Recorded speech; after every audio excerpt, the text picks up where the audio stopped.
Well, the phrase game man entering the workforce in 2014 doesn't have the same shock value that maybe it did 10 years ago. Right. But when you're talking about the NFL, a place where you were for a decade, that's an entirely different workplace. And that's why this issue with Michael Sam gets so much attention. A lot of attention. And I'm a little bit shocked that going back to August that Missouri, his teammates knew about it, and they kept that thing a secret. But going forward, it is going to be a difference in the locker room of the National Football League because, as you said, 10 years in that league, knowing how guys talk, knowing how coaches coach and things that they say, you know, Michael Sam is going to have some thick skin. And I disagree with what Jerome Bettis said on one of the reports. He thinks 95% of the locker room is going to accept him. I beg to differ. I think maybe 6 out of 10, but there's going to be some issues, B-Mac, with that.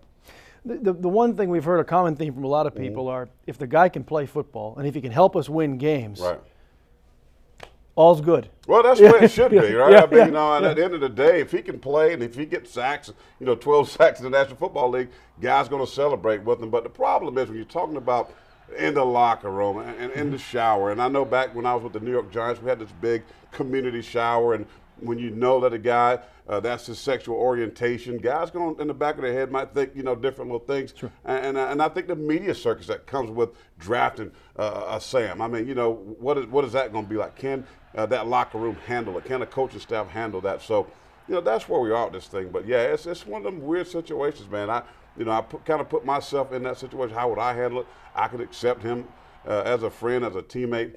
But I will be honest, that in the back of my mind, I might have some weird, you know, emotions with it just at the end of the day.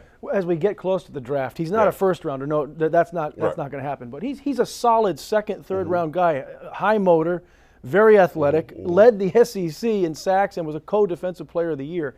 Someone's going to want this guy. But like you said, does the potential for that media circus is it too much of a distraction for someone to want to pick him up now? And I'm going to say probably about 80% of the team, that's the problem. They're not going to want to deal with it. I mean, because with a Michael Sam comes a lot of baggage. I mean, let's just face it. I mean, you're proud of him, you know, for being bold and coming out and saying, hey, this is who I am.